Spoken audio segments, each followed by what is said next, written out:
Cher public, nous vous invitons à prendre place confortablement et à fermer la sonnerie de votre téléphone cellulaire. En cas d'incident, veuillez repérer les sorties de secours les plus près de vous. Bon divertissement. 1, 2, 1, 2. OK, c'est bon, on peut y aller. Sophie Durocher. Elle met en scène les arts, la culture et la société. Une représentation pas comme les autres. Sophie Durocher. Bonjour tout le monde, j'espère que vous allez bien. Vous m'avez peut-être entendu tout à l'heure parler avec mon ami et néanmoins collègue Benoît Dutrisac de cette artiste québécoise qui a décidé aujourd'hui, ce soir, de présenter un spectacle où elle demande, elle exige que les gens du public n'aient pas de cellulaire avec eux. Moi, je salue ce genre d'initiative-là. Si vous me lisez dans le Journal de Montréal, Journal de Québec, si vous m'écoutez à Cube, vous savez que c'est comme un refrain, c'est comme un leitmotiv, c'est comme un cheval de bataille pour moi. Je considère que quand on s'en va assister à un spectacle, quand on va, et puis ça s'applique aux arts vivants, évidemment, le théâtre, la danse, la musique, mais ça s'applique même au cinéma, même si Nicole Kidman, elle le sait pas là qu'on a un cellulaire, c'est pas manquer de respect à Nicole Kidman, mais c'est manquer de respect aux gens qui sont autour de nous. Alors, saluons ce genre d'initiative de faire des spectacles sans cellulaire. Voilà. C'était mon petit grain de sel de début d'émission. On va commencer tout de suite avec une entrevue avec Alexandra Houle. Elle est présidente du réseau féministe québécois. Je la reçois régulièrement sur les ondes parce que je trouve qu'elle a une perspective féministe intéressante et différente. Et dans ce cas-ci, le sujet dont on va parler, c'est celui des hommes dans les prisons pour femmes. Donc, des hommes qui s'identifient comme des femmes, donc des femmes transgenres, mais qui sont dans les prisons pour femmes. Alexandra Houle, bonjour. Bonjour Sophie. Pourquoi on parle de ce sujet-là aujourd'hui, Alexandra?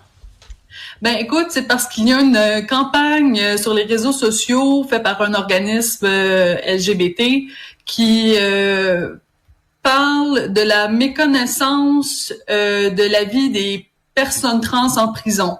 On les dépeint comme des victimes, ils seraient les plus victimes en prison.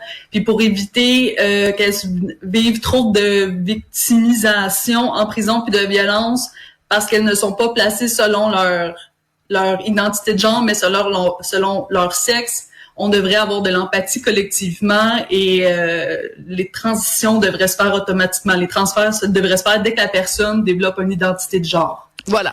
Alors, c'est important de mentionner la raison pour laquelle on s'en parle aujourd'hui. C'est pas parce qu'on considère que les personnes transgenres n'ont pas de droits et pas du tout parce qu'on considère que, en effet, il n'y a pas certains cas où des droits des personnes transgenres ne sont pas respectés en prison. C'est une formulation dans cette publicité-là, dans cette campagne-là du Conseil LGBT. On nous dit parce qu'une femme, c'est une femme. Donc, en fait, on joue sur les mots. On nous dit, une femme transgenre, c'est une femme, donc elle doit aller dans une prison pour femmes. Toi puis moi, on a un petit peu un problème avec cette définition-là. Oui, écoute, moi, quand je l'ai vu, c'est quelqu'un qui me l'a envoyé, cette campagne-là, et ça m'a fait... C'est un dossier, nous, au Réseau féministe québécois, qu'on suit depuis qu'on existe, là, les transferts d'hommes dans les prisons pour femmes.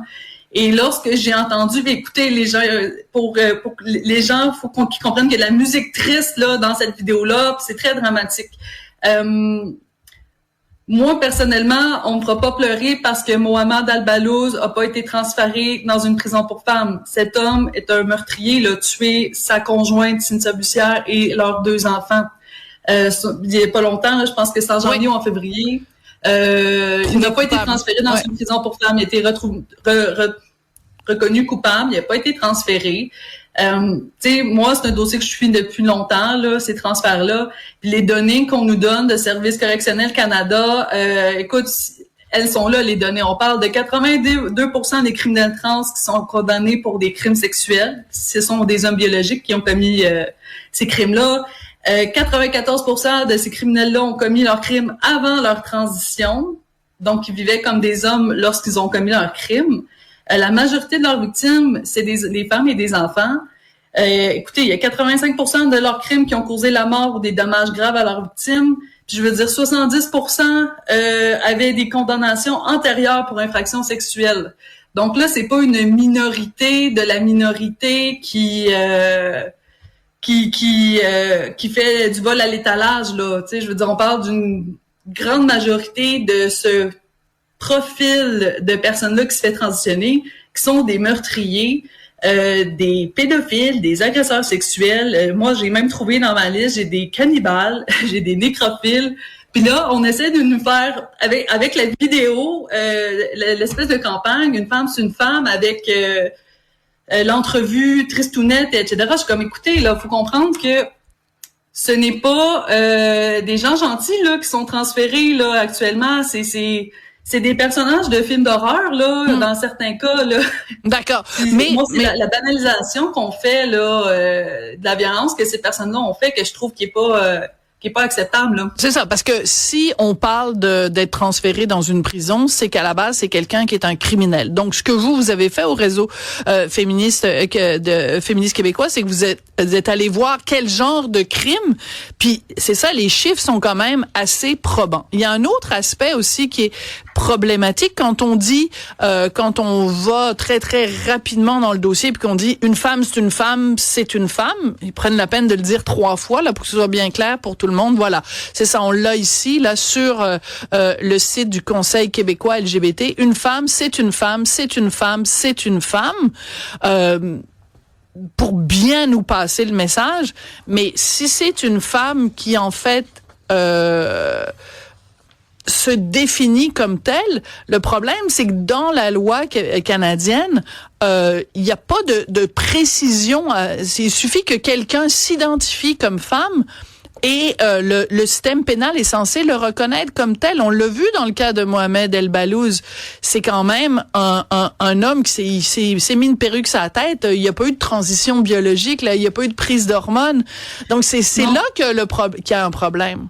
Oui, exactement, parce que par rapport à son cas à lui, c'est ça, c'est que lui, du jour au lendemain, il s'est déclaré femme. Puis il faut pas oublier que selon les politiques de Service correctionnel Canada, lorsqu'on évalue les dossiers des personnes qui veulent transitionner, on se fie à leur ressenti.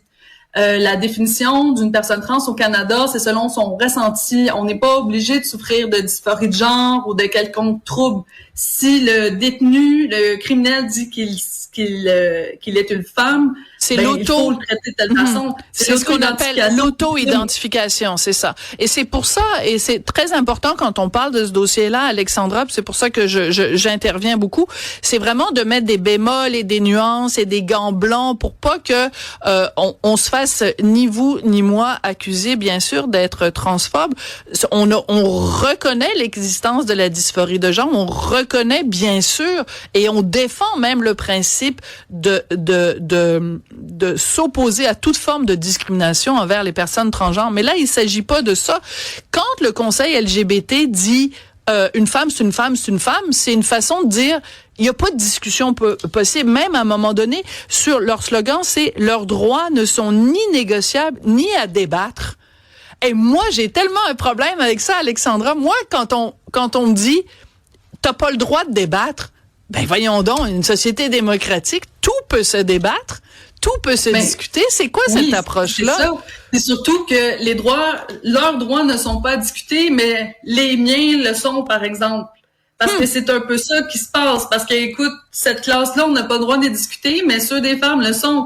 Les femmes qui sont en prison avec ces personnes-là, il y en a des agressions au Canada. Il y a eu de nombreux articles qui ont été faits sur le sujet au Canada anglais. Au Québec, on les couvre presque pas.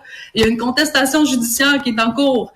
Le Canadian Women's Sex-Based Right poursuit le gouvernement fédéral actuellement là pour qu'on reconnaisse que les femmes biologiques des espaces en prison, c'est celle qui s'occupe de cet organisme-là, c'est une ancienne prisonnière qui a vu, elle a vécu l'arrivée des personnes trans dans son établissement carcéral.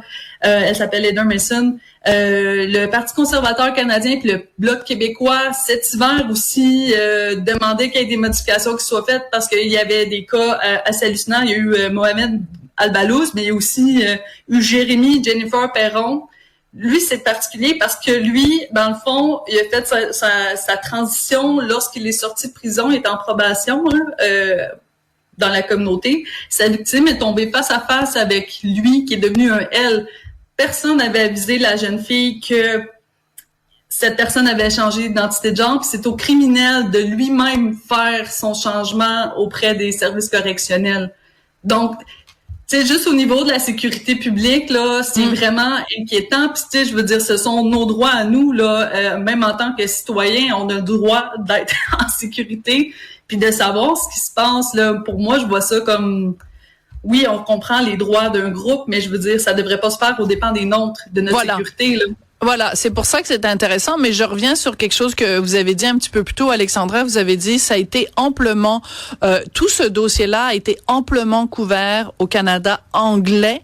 Comment vous expliquez qu'au Québec, il y ait si peu d'articles là-dessus, que alors qu'il y a des contestations judiciaires, des contestations politique, je ne comprends pas, moi, pourquoi on en parle si peu. Puis quand il y a eu le dossier Mohamed Al-Balouz, on sentait les journalistes qui marchaient sur des œufs, qui faisaient bien attention, qui parlaient de Mohamed comme étant une femme. Donc tout le monde a comme embarqué là-dedans. Vous expliquez ça comment, Alexandra?